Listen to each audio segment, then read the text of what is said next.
If a person looks back to the late 1980s and early 1990s, they think of rollerblades, neon, these things, those shoes, and McPizza. Yes, McDonald's pizza. Today we're talking about the history of McDonald's pizza. McDonald's pizza is freshly baked in our revolutionary ovens in under 5 minutes. Okay, maybe it won't win any downhill medals, but you've never had pizza so good, so fast.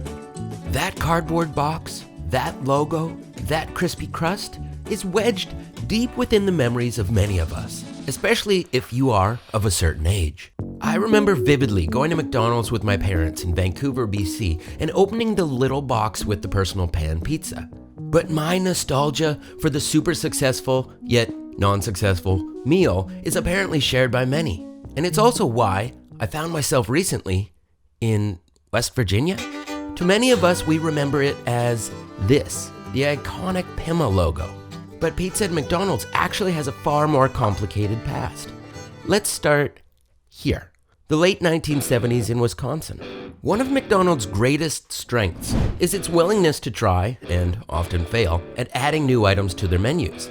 You see, their business model revolves heavily around testing markets, or as they call it, regional testing.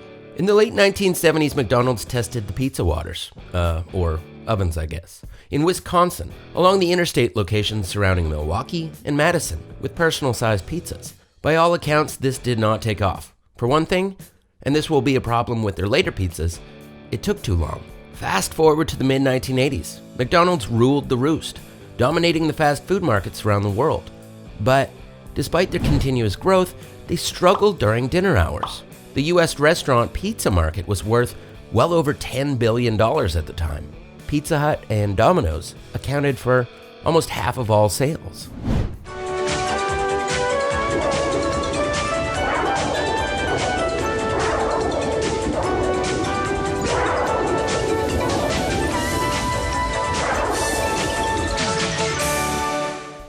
So McDonald's, knowing their weakness at dinner time, started heavily planning for an evening time rebrand. They envisioned McDonald's as a restaurant past 6 p.m. Chicken, pasta, pizza, checkered tablecloths, and staff delivering the food to your table. As they often do, this was even tried out in numerous US markets. Now this obviously didn't take off, so McDonald's shifted their new efforts fully to pizza. But attempting to chip away at that $10 to $14 billion pizza industry would prove difficult for many reasons. The introduction of pizza of a high-ish standard would entail pizza ovens, which would involve a full retooling of the kitchen setup at all restaurants. You see, when McDonald's introduces a new sandwich or salad or dessert, typically that is easily retrofitted or altered. The addition of pizza was unlike anything they had ever attempted. But McDonald's primary concern, and what would inevitably bring down the pizza endeavor, was far more basic. Time. McDonald's main selling point, other than, clowns, is that it's quick and consistent. You know what you're gonna get, and you'll get it quickly. So a cooked pizza presented a significant problem for the company. In the late 1980s, McDonald's started rolling out pizza in regional test markets. As you can see, the branding was different at the beginning of the campaign. They started in small markets in Kentucky and Indiana, testing both personal-sized pizzas and a family size. Now, although they moved forward with pizza, the cooking time was ringing alarm bells.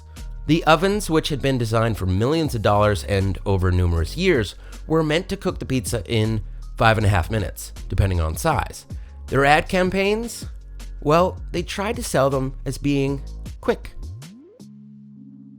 I remember the pizza vividly. I remember the taste, the packaging, but I also remember standing there and waiting and thinking to myself, this is taking an oddly long time. Often the family-sized pizzas would take over 11 minutes. Mix in the popularity of the pizza and all of a sudden you have a room full of people reconsidering why they call it fast food. By the early 1990s, the branding had taken on its iconic Pima shape. Now this is where it took on its cultural importance. And this was the era of the Pizza Wars. McDonald's was flooding the airwaves with TV and radio ads. Check this out. Howie Mandel in a Canadian McPizza ad. Epically early 90s for you. Only 99 cents. This is a great offer. Didn't know I knew magic, did you? Hands are quicker than the eye. At McDonald's today. Pizza Hut and Domino's, though, responded, but they took off their oven mitts. They would purchase millions of dollars in TV and radio spots, calling it McFrozen Pizza, and a big McSteak to buy. They were legitimately worried that the behemoth corporation would chip into their market shares.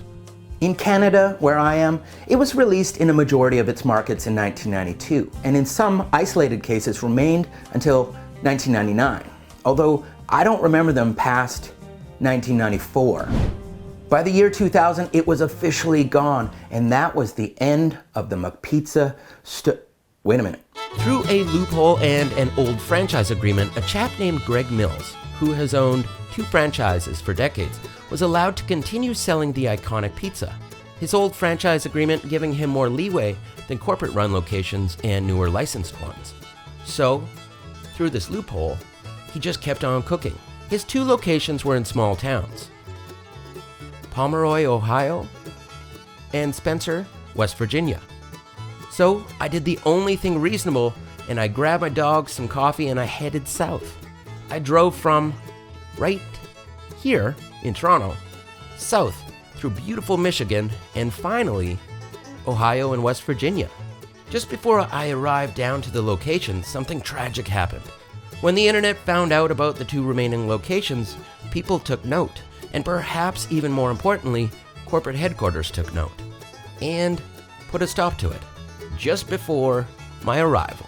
Right now I'm in Pomeroy, Ohio, one of the final 2 locations that was still making pizza for McDonald's, unfortunately, till last year.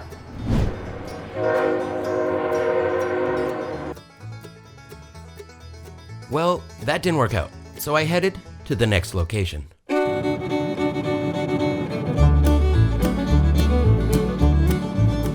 So I'm in Spencer, West Virginia. Beautiful area, lots of hills, and we've spotted the McDonald's.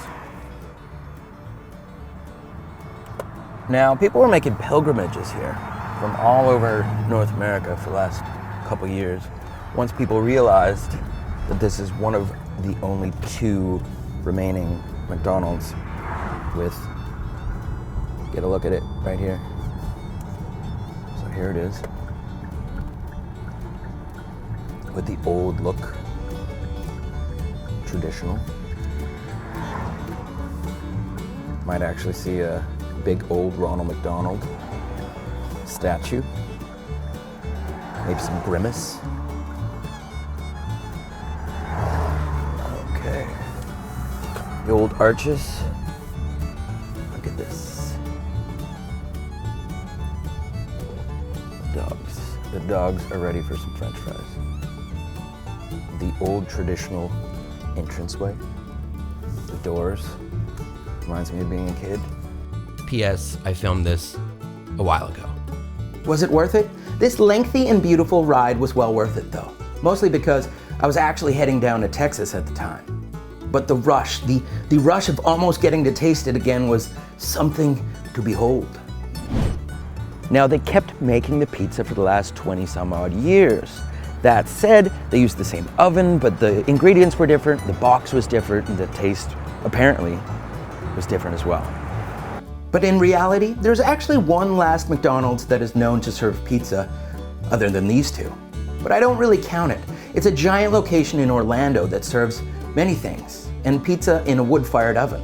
Far less charming and nostalgic than the cardboard boxes I remember being delivered to our sports day in grade school. McDonald's pizza is freshly baked in our revolutionary ovens in under 5 minutes. Okay, maybe it won't win any downhill medals, but you've never had pizza so good, so fast. So, the facade of the building is the same as it was since the 1970s, 80s. The doors are the same. The big arches are the same. Now we're in a small West Virginia town.